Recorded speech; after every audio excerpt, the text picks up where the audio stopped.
So the board is similar to a court in that the board cannot on its own reach out and decide to take jurisdiction of a disciplinary case.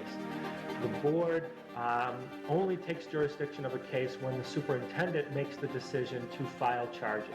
On behalf of the Chicago Council of Lawyers and the American Constitution Society, I want to welcome everyone to the Forum on Police Accountability. My name is Mike Otto. I'm an associate here at Jenner, and I'm a member of the council. And I just want to say that Jenner's happy to be able to provide the venue for this event. We all know and respect how important it is to have clear, enforceable, and enforced standards of professional conduct for the officers on whom we all rely to keep the peace. Our forum today is intended to provide an in-depth look at the Independent Police Review Authority, which replaced the old Office of Professional Standards, and also to examine the role of the Chicago Police Board in resolving certain disciplinary decisions. We're fortunate enough to have with us today the heads of both of those agencies. All the way on my right is Ilana Rosenzweig. Did I get that right? Yeah. Oh, good. Okay. I thought I'd have to take 2 or 3 tries. Ms. Rosenzweig is the Chief Administrator of the Independent Police Review Authority. She came to the IPRA from the Los Angeles Office of Independent Review, which oversees the Los Angeles Sheriff's Department. Prior to that, she practiced at Munger Tolles, and she's also taught at the UCLA Law School. She got her JD from the University of Michigan and clerked for Judge Davies in the Central District of California. To her left is Max Caproni. Good. Oh, all right. Wow, 2 for 2. He is the Executive Director of the Chicago Police Board. Mr. Caproni has been the Executive Director for 7 years. Before that, he was Associate Dean at the Graduate School at Loyola. His doctorate in political science comes from Northwestern University. Go Cats. Gordon Waldron, our moderator, is a senior trial attorney for the Equal Employment Opportunity Commission here in Chicago. He has been with the EEOC since 1984, and before that, he was the director of the Mid-South Office of the Legal Assistance Foundation in Chicago. He got his JD from the University of Chicago, and out of respect for the fierce and enduring loyalty of our deceased partner, Jerry Salovey, I feel compelled to note that his BA comes from Harvard College. So, well done there. The Crimson are always welcome. But before we get started with the forum proper, I believe we're going to hear a few words from Jamie Stevens, who is a member of the board of the American Constitution Society. Then he'll turn it over to Gordon for the forum proper. So please welcome Jamie Stevens.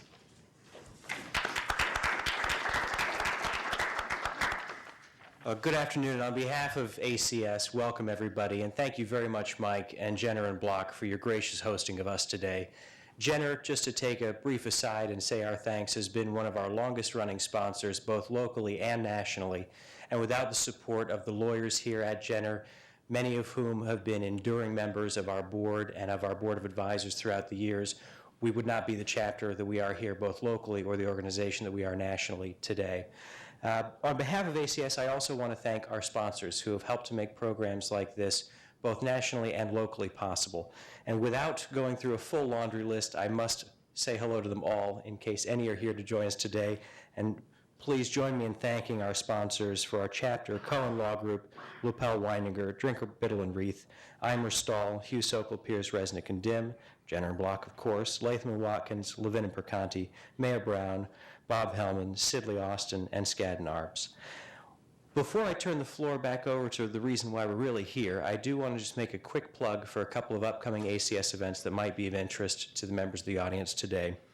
On October 25th from 5:30 to 7 p.m., we have a Constitution in 2020 program. This is part of an ongoing national initiative of ACS to bring more progressive issues about the Constitution to the fore of discussion throughout our chapters nationwide. And we are very lucky and very proud to feature Professor Mark Tushnet, who'll be joining us here in town.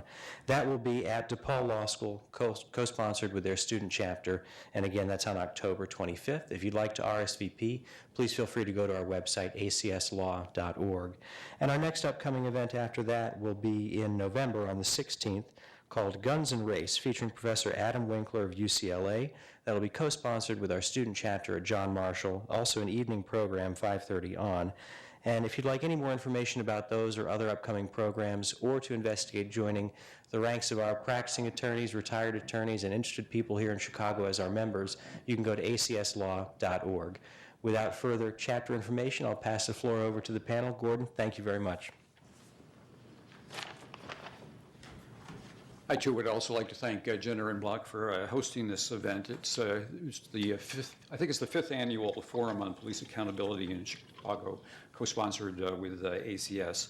I chair the Civil Liberties Committee of the Chicago Council of Lawyers, and that council is a nonpartisan public interest bar association. Our president, Gabe Fuentes, is a partner here, and unfortunately he was called out of town, and I'm filling in for him as moderator. Our executive director is Malcolm Rich, sitting in the front table. Malcolm, why don't you raise your hand? You probably should have some papers that you've picked up over on the side if you haven't grabbed them. There are some documents from both organizations, and if you're a lawyer and are looking for continuing legal education credit, there's forms to fill out there. The Civil Liberties Committee meets on the second Friday of each month. If you're interested in it, you can give me a call at 312-869-8123. Each speaker will have about 15 or 20 minutes to speak. We will then take questions from the audience, and the program will end at 1:30, and Ilana Rosenzweig will speak first. Ms. Rosenzweig. If I speak from here, can people hear me? Is that okay? Okay, great, thank you. I guess I'll add to the thank yous. I would like to again thank the Chicago Council of Lawyers and the American Constitution Society for planning this event, and Jenner and Block for having us here. And in particular, I want to thank Gordon Waldron for organizing this event. He does it each year, and as he said, we've been doing this for multiple years, at least since the spring of 2008, since I've been here. And it's very important to me as the head of the Independent Police Review Authority to have these conversations on an annual basis because I think it's important that we recognize that Chicago took a step in 2007 in changing how they investigate police misconduct, but you can't stop there. And we need to continually evaluate what's going on and continually strive to improve further. And so having this opportunity to talk to this group, get your feedback, hear your questions is really an important part of what IPRA does in terms of helping us figure out what the next steps are, where we want to go next, how we'd improve. And so I do appreciate this sort of constructive dialogue on an annual basis to update us all on where we're at and see where we're going next. Briefly, for those of you in the room who know less about IPRA, I'll go over sort of what our mandate is. It is we were created in a city ordinance in the summer of 2007, and I believe that that ordinance is going to be emailed to everyone as part of materials that you receive after this event because Gordon didn't want to just print out too much paper. It's also on our website, which is iprachicago.org. That's all one word, IPRA Chicago. But just to go over what it says, we do the intake for all allegations of misconduct made against police department members. So if a member of the public has an allegation of misconduct or a sergeant has an allegation of misconduct, we intake that allegation of misconduct. As you'll see from by the numbers, it can be anywhere from about 9,000 to 10,000 allegations of misconduct a year, as well as other notifications. So primarily we intake allegations of misconduct, but we're also notified when certain events happen, even if no misconduct is alleged. We're notified of every officer involved shooting, every officer discharge of a taser, every what they call an extraordinary occurrence in police custody. That means a serious injury or death or an attempt suicide or actual suicide in police custody. So again, there's about 9,000 to 10,000 of those a year that we take in. We then, under the ordinance, investigate only a portion of those. About a third of those we keep for investigation. And we keep for investigation basically excessive force, domestic violence where a CPD member is accused of committing the domestic violence, coercion through a threat of violence, and verbal abuse with a bias element. We keep that type of misconduct for investigation, and then there's the 3 categories we keep for investigation, even if no misconduct is alleged. And that would be, again, the officer-involved shootings, the taser discharges, and the serious injury or death in police custody. We keep that for investigation. Everything else, and this is all laid out again in the ordinance, is sent to internal affairs to investigate. So if someone alleges that they were falsely arrested, if they allege failure to provide police service, if they allege an illegal search, those would get sent to internal affairs based on how the ordinance defines our jurisdiction versus theirs. At the end of the day, we end up with between 2,500 and 3,000 investigations a year that we are doing. We are budgeted for 52 investigators. We're budgeted for 12 supervisors for those investigators. Currently, we're down about 6 investigators. We're at about 46 investigators. And we're at 10 supervisors. To do those investigations, I mean, it's interviewing witnesses, it's gathering physical evidence, it's looking for video recordings, whether they be in a surveillance camera that a private business operates, whether it's a city camera, whether it's in-car camera in the police cars. We're getting the GPS records from the police. We have the ability to run forensic testing. The Illinois State Police Crime Lab will test evidence for us for DNA, fingerprints, biological matter, things like that, whatever, if it's relevant to our investigation. Officers are obligated to speak to us under Chicago Police Department policy as well as under the ordinance. And then we also have subpoena authority. So members of the public, if they're critical to the investigation, we can subpoena them in. And also, for instance, let's say a bigger corporation has a surveillance camera like a Target. They often want a subpoena before they're going to hand over the tape. They have no problem handing it over, but they want to have a subpoena behind it. So we have that subpoena authority to do that. We then, after we investigate the matters, we make a finding and a recommendation to the police department that goes through the police department chain of command and ultimately up to the superintendent. The superintendent can disagree, which is important because the superintendent has to have some buy-in to what we're doing if we're actually going to change officer behavior. But if there's a disagreement, we sit down and meet. He has to put it in writing. We try to work it out, and if we can't work it out, it goes to the police board to decide whether IPRA's recommendation or the superintendent's recommendation will go forward. So it's a good balance of giving the superintendent some say in what happens, but not letting him just completely ignore what our recommendation is. After that, if there is discipline imposed, and officers have a bunch of different appeal rights, which also Max will talk to in terms of how the police board plays into that, but they have grievance rights to appeal what the discipline is.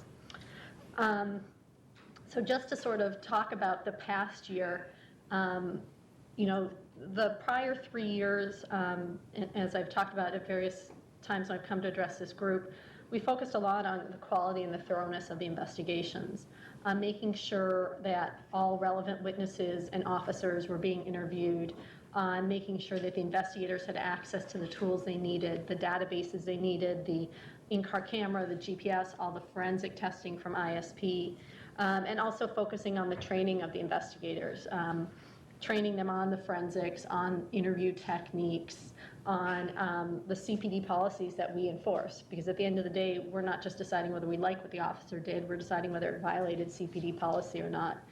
And also having them interact with the stakeholders in the process, both from the public and from the CPD, from the department itself. So we've worked a lot towards improving the thoroughness and the quality of those investigations. And this past year, we've now turned our attention to keeping that quality there and then focusing more on the timeliness of those investigations. Because in the process of improving the quality, the timeliness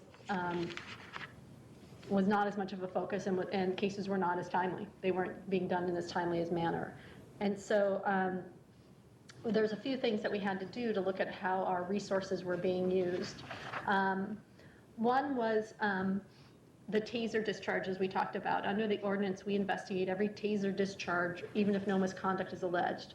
Well, that meant one thing back in 2007 when there might be, actually I should look up the number, but I think it's around, maybe 30 or 40 taser discharges a quarter. What happened in the beginning of 2010 is the police department issued tasers to every patrol car, every beat car. And so it went up to 285 taser discharges a quarter. So we're talking about 1,000 a year. That was basically overwhelming the office in a lot of ways. And these are ones where there was no allegation of misconduct we're supposed to investigate anyway. So what we did, and let people know we were going to do, is we made a distinction between taser notifications. If there's an allegation of misconduct, or if discharge is, or if there's serious injury or death from the taser discharge, or if it's used on a minor or a senior, then it's going to get sort of automatically sent for a fuller investigation. But if those don't exist, if no one alleges misconduct, if no one's injured out of the incident, if it's used on a middle age range, then basically we look at the paper, we review all the documents that come out of it, but we close it. Now, even that can take several hours of time, and multiplied by 1,000 cases, it has come to be a huge use of our resources, and it's something we want to continue to look at in terms of there are limited resources and what's the best and highest use for those resources. But recognizing sort of what are some of the pressure points that come up and concerns people have about taser discharges. We then also looked at how we were dealing with cases when we were trying to do our initial interview of the complainant.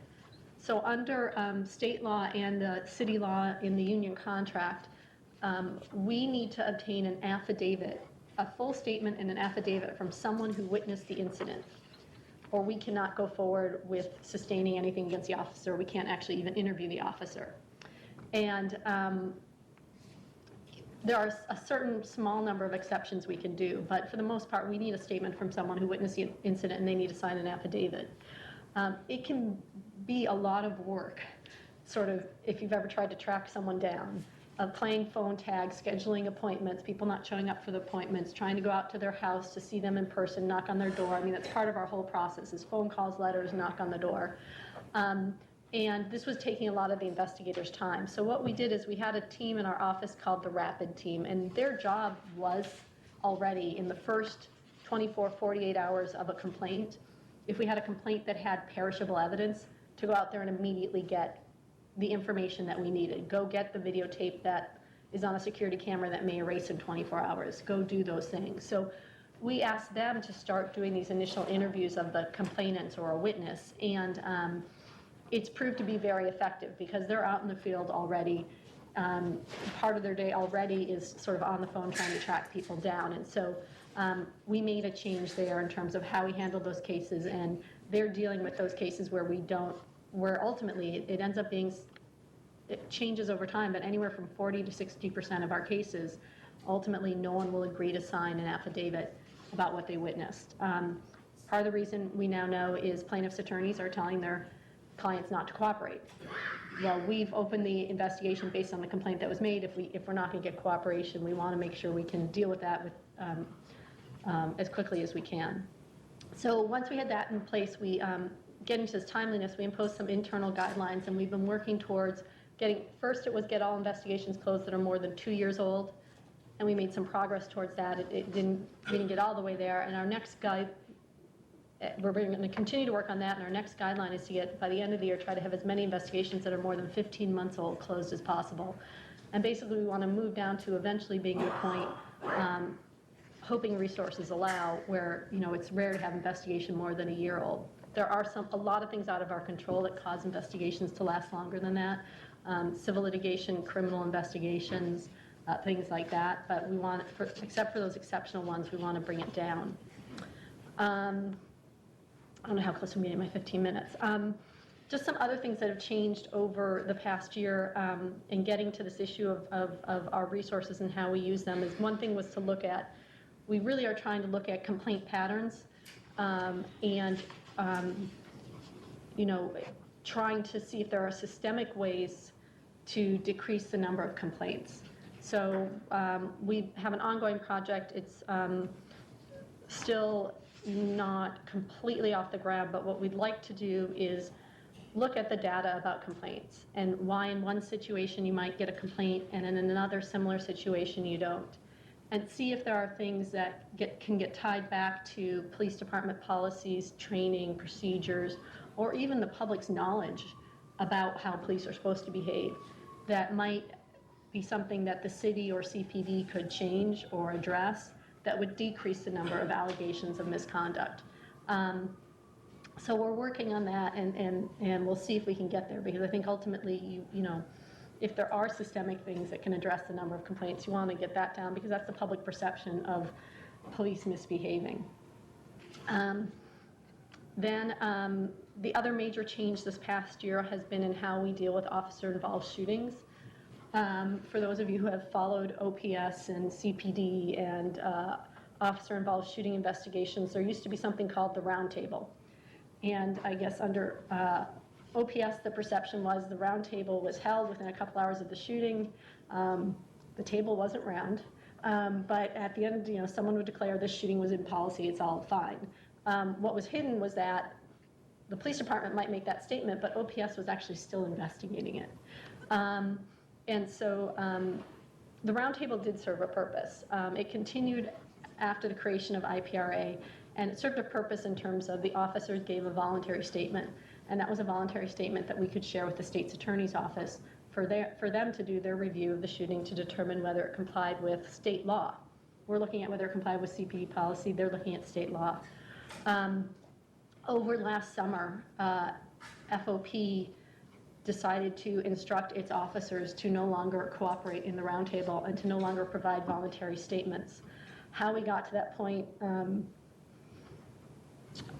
it would be a longer story. And I'm not necessarily sure exactly how we got all the way to that point, but basically they weren't going to give voluntary statements. So that meant really there was no reason for the roundtable from our point of view. It had one value, because there were lots of things that were not great about it, but that was the one value. And CPD therefore stopped holding the roundtables, and we went to compelling the officers to give us statements. And we were compelling them to give it to us on 2 hours' notice. So the FOP contract addresses officers who are accused of misconduct and officers who are witnesses to misconduct. But it doesn't specifically address an officer who is a shooter in an officer-involved shooting but not accused of misconduct. And we investigate regardless of whether they're accused of misconduct. So we said, well, they're not accused, so there was a provision for officers who are witnesses that says that they can be compelled to talk about a shooting within 2 hours. And so that's how we were compelling officers under 2 hours. The FOP filed a grievance. The arbitrator and FOP was seeking like a 48-hour cooling off period or even longer. The arbitrator basically said that the 2-hour rule for witnesses would apply to witness officers to a shooting, but it didn't seem right to apply it to shooting officers, but yet recognized that it wasn't appropriate to treat the shooting officer as an accused either, which would have given the shooting officer 48 or 72 hours. And so finally, the arbitrator decided that witness officers would be compelled within 2 hours and shooting officers would have 24 hours, up to 36 hours, because their statements can only be taken between 6 a.m. and 6 p.m. It becomes a little bit of a math thing, but basically if the shooting happens at 2 p.m., the statement has to be given by 2 p.m. the next day. If it happens at 2 a.m., it has to be given by 6 a.m. a day and a couple hours from then. The impact on our investigations, we're still seeing exactly all the impact it will have. One of the main problems is we rely on that officer's statement to know what evidence we need to obtain. And like I talked about, sometimes you have private security surveillance, and that may only be around for 24 hours. And if we're now waiting up to 30 hours before we have the officer's full statement, it can cause problems. Also, we're interviewing members of the public who might be transient. We might get them that night and never be able to track them down again. And so if we don't have a full understanding of what the officer is going to say happened, it can cause some problems there. And also, from the public perception, the question is, why are they waiting? On the officer's side, they will say that there are certain memory studies that support this. But I would say that we actually offered them something that would have been consistent with the memory studies, and they rejected that because it would have required a statement up front and then a later statement. So that's basically it. I want to not go too long. Also, I know the statistics were handed out, and I mentioned that before, and there's been some discussion of the statistics lately in the paper and otherwise. So if people have questions about that, we can talk about our statistics. Okay. Great, thank you very much for having me here today. I also want to thank the American Constitution Society and the Chicago Council of Lawyers for sponsoring this event, and also for Jenner and Block to host it. And this is my first time here. I'm very pleased to be here, and I look forward to giving you information about the police board, who's on it, what it does, and talking in some detail about the disciplinary cases that the police board decides. I noticed that there are a couple of handouts that were circulated.